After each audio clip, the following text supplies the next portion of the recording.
Did you know that your gut holds the secret key to your thyroid health? And it could be the hidden culprit behind thyroid issues.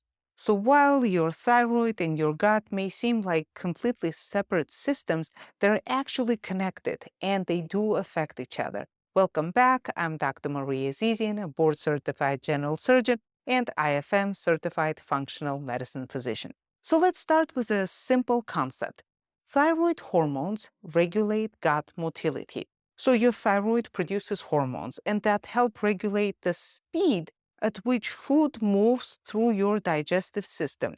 And when your thyroid is underactive or low, a condition called hypothyroidism, gut motility slows down. And this can lead and often leads to constipation. Constipation can lead to stagnation and overgrowth of bacteria in your small intestine, and this condition is called small intestinal bacterial overgrowth, or SIBO. SIBO is actually now considered a form of IBS, an irritable bowel syndrome.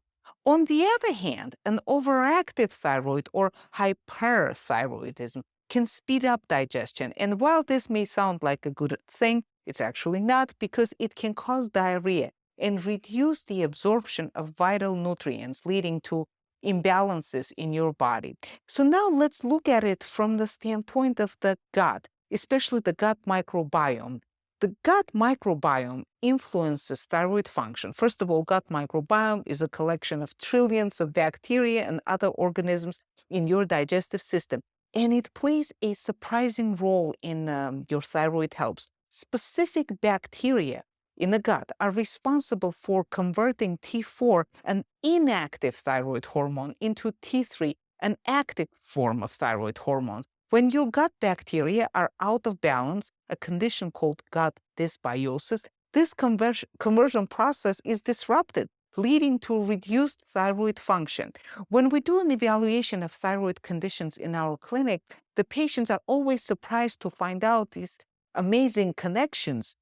And here's another one. But before we will move on, if you're enjoying this video, please don't forget to like, share, and subscribe so you don't miss any of my upcoming videos on similar fascinating topics in functional medicine, the latest medical research, skin issues, and more. So let's continue with the next connection between our thyroid and between the gut. And it's actually a simple one, but perhaps not so apparent. It pertains to our gut's ability to absorb nutrients.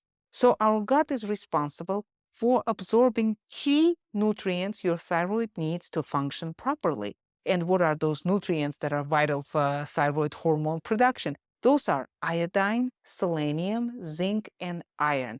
They are essential for producing and regulating your thyroid hormones. If your gut health is compromised, meaning that you have a leaky gut, which most people do, then you may not absorb these nutrients efficiently, and that may impact your thyroid hormones.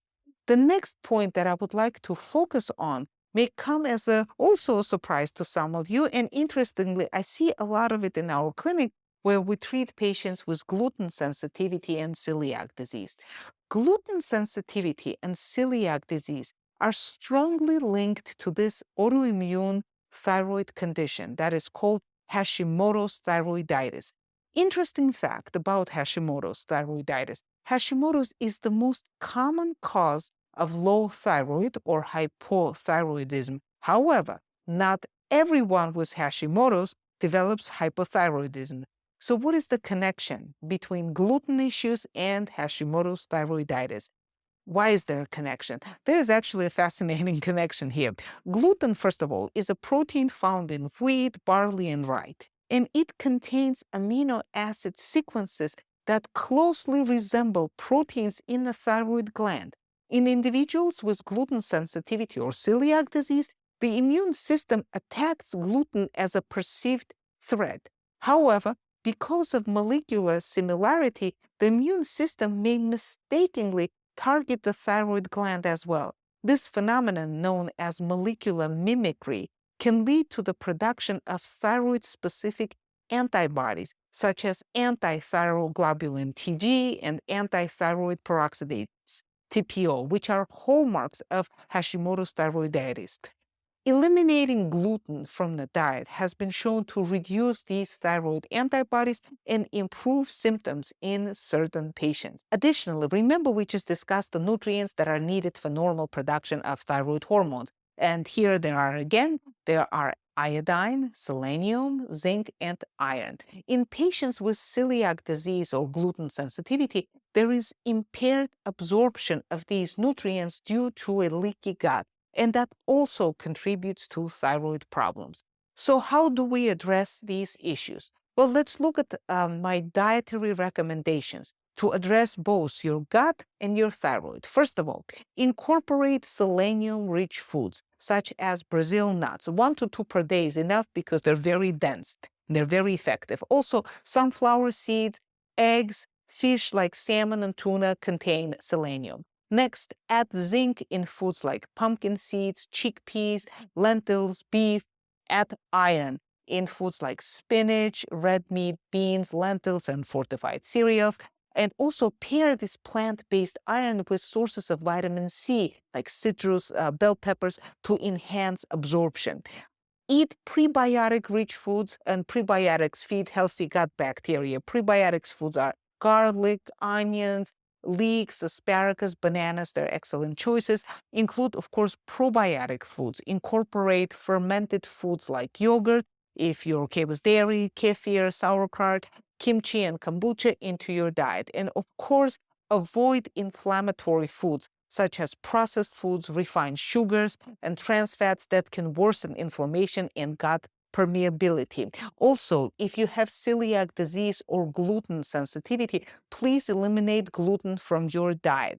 Also, in terms of supplementing with iodine, that's a very important topic in endocrinology. So I would recommend discussing with your provider and preferably even endocrinologist if you want to add any iodine supplements, because it depends specifically on your specific numbers and values for your thyroid hormones, for the presence of antibodies, and etc. So in conclusion, so this is again just an introduction to this very fascinating topic.